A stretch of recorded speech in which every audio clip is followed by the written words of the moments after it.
Evergreen Telugu స్టోరీస్కి స్వాగతం. ఈరోజు కథ కట్టెకోల విద్యుల్లత గారు రచించిన బంధాలు బంధుత్వాలు.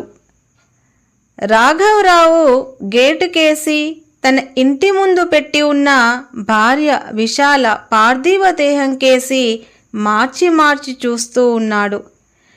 నిన్నటి వరకు నవ్వుతూ తుల్లుతూ తమ మధ్య తిరిగిన తన విశాల ఇక లేదు అన్న నిజాన్ని జీర్ణించుకోలేకపోతోంది మనసు.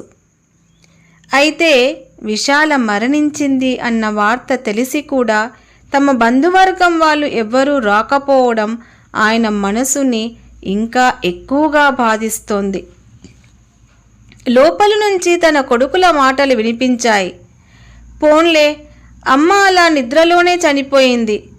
ఏదో అనారోగ్యంతో హాస్పిటల్ డాక్టర్లు అంటూ తిరగక్కర్లేకుండా. అది పెద్దవాడి గొంతు. అవునన్నయ్య, ఈ రోజుల్లో హాస్పిటల్కి వెళ్తే మాటలా? బోలెడు డబ్బు ఖర్చు. ఆ డబ్బే ఉంటే ఇంకో అవసరానికి పనికొస్తుంది అంటున్నాడు చిన్నోడు. చిచ్చి, కన్నతల్లి మరణంలో కూడా డబ్బు గురించి మాట్లాడుకుంటున్నారు.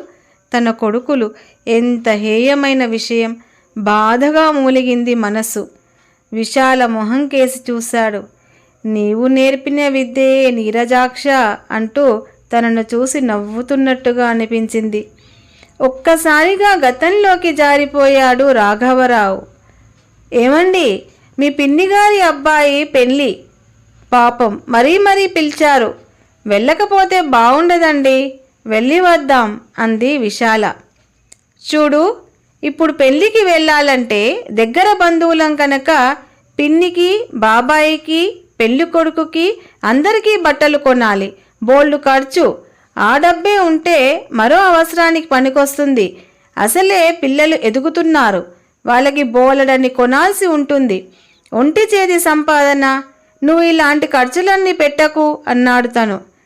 అది కాదండి, ఖర్చు అనుకొని మన వాళ్ళ ఇళ్లలో జరిగే శుభకార్యాలకు వెళ్ళకపోతే బంధుత్వాలు ఎలా మిగులుతాయండి? విశాల, నన్ను విసిగించకు. బంధుత్వాలు కాదు, నా పిల్లల భవిష్యత్తు నాకు ముఖ్యం. నేను సంపాదించే ప్రతి రూపాయి వాళ్ళ బాగు కోసమే అయి ఉండాలనేది నా తాపత్రయం. అర్థం చేసుకో. ఇక ఈ సంభాషణ ఇక్కడితో ఆపేయి అన్నాడు చిరాకుగా. పాపం విశాల మౌనంగా అక్కడి నుంచి వెళ్ళిపోయింది. తన పిల్లల భవిష్యత్తు అన్న తాపత్రయమే ఇంధనంగా తన బతుకు బండిని నడిపాడు. బ్యాంకులో క్లర్కుగా మొదలైన జీవితం గబగబా ముందుకు సాగుతూ ఒక 5 సంవత్సరాలలో ఆఫీసర్ హోదాలోకి వచ్చింది.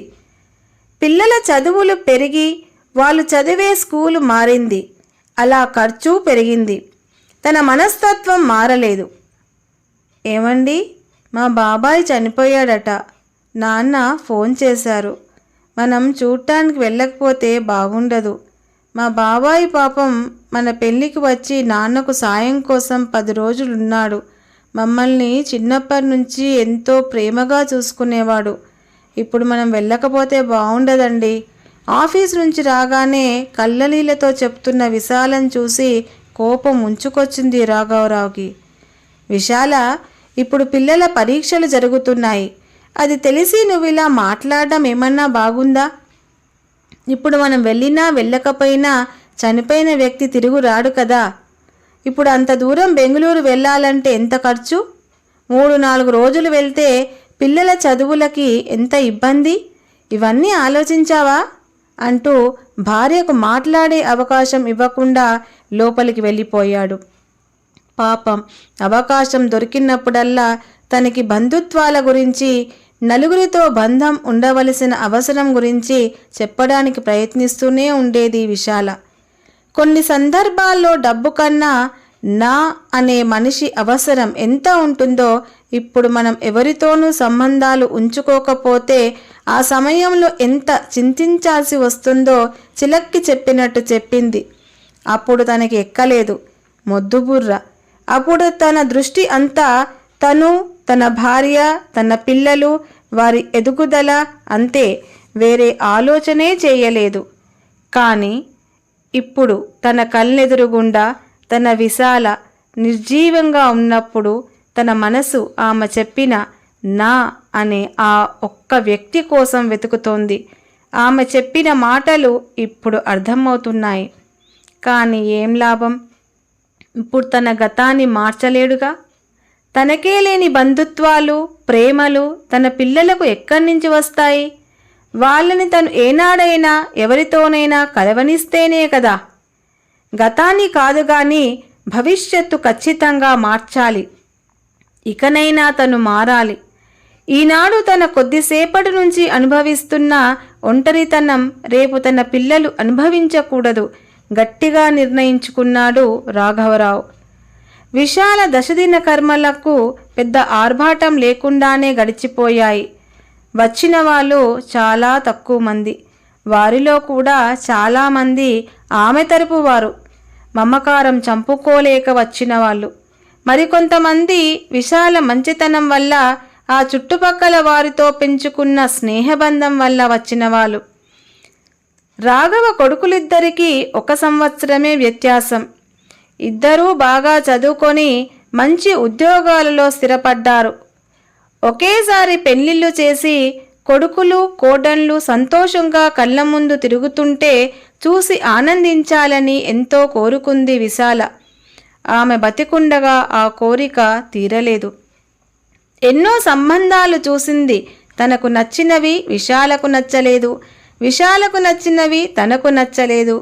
ఇప్పుడు ఆ సంబంధాలలో విశాలకు నచ్చిన 2 సంబంధాలు మళ్ళీ చూశాడు రాఘవరావు. అవి తనకు అప్పుడు సుతారమూ నచ్చలేదు. వాటిలో ఒకటి తన స్నేహితుడి కూతురు శ్రీవల్లి, ఇంకొకటి విశాల వాళ్ళ తరపు బంధువుల అమ్మాయి ఆరాధ్య. అమ్మాయిలు ఇద్దరూ బాగా చదువుకున్నవారు, చాలా అందమైన వాళ్ళు కూడా. కానీ వాళ్ళిద్దరినీ ఉమ్మడి కుటుంబాలే. అలాంటి కుటుంబంలో అమ్మాయిని తెచ్చుకుంటే వాళ్ళ ఇళ్లలో జరిగే ప్రతి చిన్న వేడుకకు వెళ్లేందుకే తమ పిల్లల సంపాదన సరిపోతుందంటూ వాటిని తను తోసిపుచ్చాడు. ఇప్పుడు రాఘవరావు ఆ 2 అమ్మాయిలతోనూ వాళ్ళ తల్లిదండ్రులతోనూ మాట్లాడాడు. తల్లి చనిపోయింది కనుక ఈ సంవత్సరం పెళ్లి చేయకూడదు. కానీ ఈలోగా స్నేహం పేరుతో తను తన కొడుకులు తరచూ వాళ్ళను కలుస్తామని, తద్వారా తన కొడుకులకు ఉమ్మడి కుటుంబంలోని వ్యక్తుల మధ్య ఉండే ప్రేమానురాగాలు, అనుబంధాలు అర్థమయ్యేందుకు అవకాశం ఉంటుందని చెప్పుకొచ్చాడు. అదృష్టవశాత్తు వాళ్ళు ఒప్పుకున్నారు. అలాగే అతను తీసుకున్న ఇంకొక ముఖ్యమైన నిర్ణయం, ఈ సంవత్సరం అంతా తన వైపున భార్య వైపున ఉన్న బంధువర్గాన్ని కలవటం. తమ బంధువులలో 2-3 కుటుంబాల వారు ఆర్థిక స్థితి సరిగ్గా లేని కారణంగా పిల్లలకు సరైన చదువు చెప్పించలేకపోతున్నారని, వాళ్లకు సాయం చేస్తే బాగుంటుందని విశాల చెప్పిన మాటలు గుర్తుకొచ్చాయి రాఘవరావుకి. ఇప్పుడు నిజానికి తను ఆర్థికంగా మంచి స్థితిలోనే ఉన్నాడు. కొడుకులు కూడా అంతే. కనుక ఇప్పుడు ఆ పని చేయడానికి పూనుకున్నాడు. దానివల్ల కొంతైనా బంధువులలో మంచి పేరు తెచ్చుకునేందుకు పునాది వేసుకోవచ్చు అని ఆలోచన. అలా 1-3 కుటుంబాలలోని 3 పిల్లల చదువుల బాధ్యత పూర్తిగా తీసుకున్నాడు. అలాగే తన స్నేహితులు బంధువుల ఇళ్లలోని ప్రతి శుభ అశుభ కార్యక్రమాలకు తప్పకుండా హాజరవ్వడం మొదలుపెట్టాడు. తను వెళ్ళడమే కాకుండా వీలైనప్పుడల్లా తన కొడుకులను కూడా బలవంతంగానైనా తీసుకెళ్లడం చేశాడు. ఇదంతా చూస్తూ కొడుకులు మొదట్లో తండ్రితో వాదులాడడం, విసుక్కోవడం చేశారు. కానీ శ్రీవల్లి, ఆరాధ్యల పరిచయం, వాళ్ళ ఇళ్ళకి వెళ్ళి వస్తూ ఉండడం వల్ల అలా మనవాళ్ళు, బంధువులు అంటూ అందరూ కలిసి ఉండడంలోని ఆనందాన్ని వాళ్ళు కూడా ఎంజాయ్ చేయడం నేర్చుకున్నారు. ఇన్ని సంవత్సరాలు తాము ఏమి కోల్పోయారో అర్థం అవుతోంది వాళ్ళకి. అంతటితో ఆగలేదు రాఘవరావు.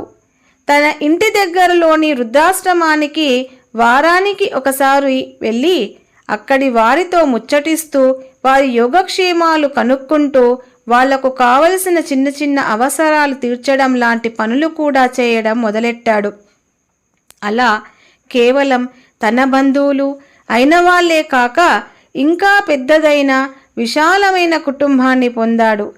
విశాల సంవత్సరికం అయిన వెంటనే పంతులు గారితో మాట్లాడి తన కొడుకుల పెళ్లిళ్లకు ముహూర్తం పెట్టించాడు. ఇప్పుడు అతని ఇంట్లో నిశ్చితార్థం దగ్గర నుంచి పెళ్లి వరకు ప్రతి వేడుక బోలెడు మంది బంధువులు స్నేహితులతో కలకలలాడుతూ అంగరంగ వైభవంగా జరుగుతోంది.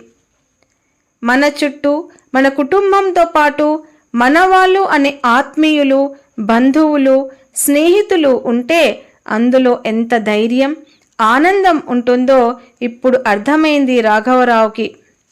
కళ్యాణ మండపం దగ్గర పెట్టిన ఫోటోలో నుంచి విశాల తనను చూస్తూ సంతోషంగా నిండు హృదయంతో నవ్వుతున్నట్లు అనిపించి కళ్ళలో నీళ్లు తిరిగాయి రాఘవరావుకి. మరో మంచి కథతో మీ ముందుంటాం. సెలవు.